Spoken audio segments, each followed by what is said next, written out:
મારી તપસ્યા છોડી દે અટાણે. અરે બાળકો, આ શું? મારી તપસ્યા શા માટે ભંગ કરાવી?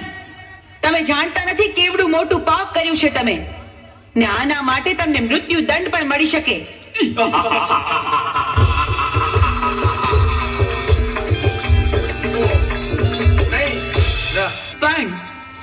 પણ તમે મારા બાળકો છો, માટે હું તમને મારતી નથી. માટે જાઓ, પાછા ચાલ્યા જાઓ અહીંથી.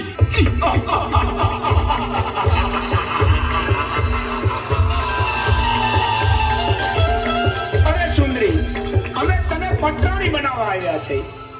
શું કહ્યું? સાક્ષાત શક્તિનું સ્વરૂપ, મને આદ્ય શક્તિને તમે પટરાણી બનાવશો? હા, અમે તને પટરાણી બનાવવા આવ્યા છીએ. તમે શું બોલો છો એનું ભાન નથી તમને. અમે ભાનમાં જ છીએ.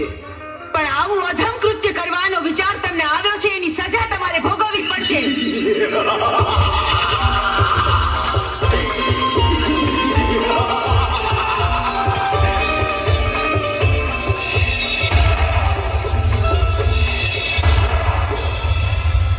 મારા ક્રોધના અગ્નિથી હું તમને ભસ્મીભૂત કરી દઈશ.